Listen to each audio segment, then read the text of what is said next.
প্রিয় দেশবাসী, আসসালামু আলাইকুম। আপনারা নিশ্চয় অবগত রয়েছেন, বাংলাদেশের ফ্যাসিবাদী, খুনি ও স্বৈরাচারী সরকার আজ সন্ধ্যা ৬টা থেকে কারফিউ জারি করেছে। জনগণের জানমালের নিরাপত্তার চিন্তা বাদ দিয়ে নিজেদের দলীয় কার্যালয় ও অবৈধ সরকারকে টিকিয়ে রাখতে এই কারফিউ জারি করা হয়েছে। কিন্তু জনগণের মৌলিক অধিকারকে ভুলুণ্ঠিত করে এই ধরনের কোন সিদ্ধান্ত দেওয়ার সাংবিধানিক ও নৈতিক অধিকার এই সরকার রাখে না। তাই নিজেদের জানমাল ও মৌলিক অধিকার রক্ষার স্বার্থে সারা দেশের সর্বস্তরের জনসাধারণ এই কারফিউকে ঘৃণা ভরে প্রত্যাখ্যান করেছে। জনগণ বলেছে এই সরকারকে তারা মানছে না, সুতরাং কারফিউ দেওয়ার কোনো অধিকার সরকারের নেই।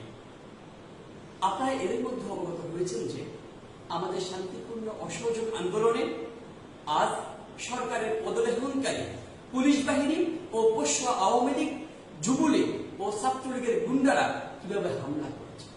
আজ রবিবার একদিনে নিরস্ত্র সাধারণ মানুষের উপর তারা নির্বিচারে গুলি চালিয়ে সারা দেশে প্রায় ১০০-র মতো নিরপরাধ মানুষকে পাখির মতো হত্যা করেছে। অথচ এই মানুষগুলি শেখ হাসিনা সরকার কর্তৃক সংঘটিত এক হত্যাযজ্ঞের বিচার নিশ্চিত করতে তার পদত্যাগের দাবি করেছে। আমরা আন্তর্জাতিক সম্প্রদায়কে এখন আহ্বান করছি এই সরকার থেকে সমর্থন প্রত্যাহার করতে, কারণ এদেশের জনগণের কোনো সমর্থন নেই এই সরকারের, যারা কিনা গত ৩ মেয়াদে ভোট ডাকাতি করে, গণতন্ত্র হত্যা করে ক্ষমতায় আসে। জনগণের এই জোয়ারে প্রমাণিত হয় এই সরকারকে দেশের ৯৯% মানুষ ঘৃণা করে। ১ ভাগের কম অস্ত্রধারী ও কিছু ক্ষমতাশালী মানুষকে নিয়ে নিরপরাধ মানুষকে হত্যা করতে তারা ক্ষমতা আঁকড়ে ধরে রেখেছে। সুতরাং আন্তর্জাতিক সম্প্রদায় নৈতিক দায়িত্ব বাংলাদেশের সাধারণ মানুষের পাশে দাঁড়ানো ও আরো বড় বড় হত্যাযজ্ঞ চালানোর আগেই এই সরকারকে হটানোর জন্য আন্তর্জাতিক চাপ সৃষ্টি করা। আমরা জাতিসংঘ সহ বিশ্বের প্রথম সারির দেশগুলি ও সারা বিশ্বকে আমাদের অসহযোগ আন্দোলনকে অবিলম্বে সমর্থন প্রদানের আহ্বান জানাই। আমরা ছাত্ররা ক্ষমতার জন্য লড়াই করছি, এটির প্রতি আমাদের বিন্দুমাত্র লোভ লালসা নেই। আমরা কেবল আমাদের ও আগামী প্রজন্মের জন্য একটি ন্যায়ভিত্তিক গণতান্ত্রিক একটি রাষ্ট্র ব্যবস্থা নিয়ে যেতে চাই, যেখানে সবাই সমান সুযোগ ও অধিকার নিয়ে বেড়ে উঠতে পারে। এজন্য আমরা জীবন দিতে প্রস্তুত। দেশবাসী আমাদের আন্দোলনে অভূতপূর্ব একাত্মতা প্রকাশ করছে। এখন এই আন্দোলনে ছাত্রদের চেয়ে সাধারণ মানুষের অংশগ্রহণই বেশি।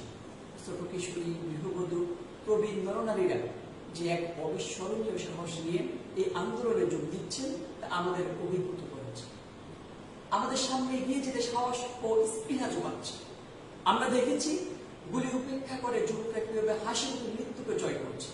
আমরা দেখেছি নাম না জানা হাজার হাজার শ্রমিক এবং মেহনতি মানুষ আমাদের মিছিলের অগ্রভাগে দাঁড়িয়ে থেকেছে। তাই দেশে মানুষ এই গণহত্যার শেষ দেখতে চায়। তারা আর এই সরকারের বুলেটকে ভয় পায় না। তারা পরিণত হয়েছে এক মৃত্যুঞ্জয় জাতিতে। খুনি সরকার জনগণকে যত হত্যা করছে তত দেশের মানুষের মধ্যে ক্ষোভ ও দ্রোহ বারুদের মতো সঞ্চারিত হচ্ছে।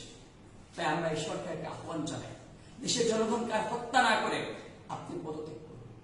প্রিয় দেশবাসী, আপনারা এর মধ্যে দেশের বিভিন্ন শহর থেকে এই খুনি সরকারের পুলিশ বাহিনীকে বিতাড়িত করেছেন।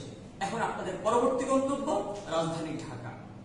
আগামীকাল ভোরে কিংবা আজ রাত থেকে দেশবাসী ঢাকার অভিমুখে মার্চ করবে। দেশের লাখ লাখ জনসাধারণের প্রতিবাদে ঢাকাকে মুখর করে তুলব আমরা। আগামীকাল ৫ আগস্ট সোমবারে আমরা লং মার্চ টু ঢাকা কর্মসূচি পালন করব। যদি এরপরেও শেখ হাসিনা সরকার আমাদের উপর হত্যাযজ্ঞ চালাতে থাকে, তাহলে আমরা আমাদের ন্যায্য দাবি আদায় করতে শান্তিপূর্ণভাবে গণভবন অভিমুখে পদযাত্রা করে সরকারের পতন ঘটাতে বাধ্য হব। ধন্যবাদ।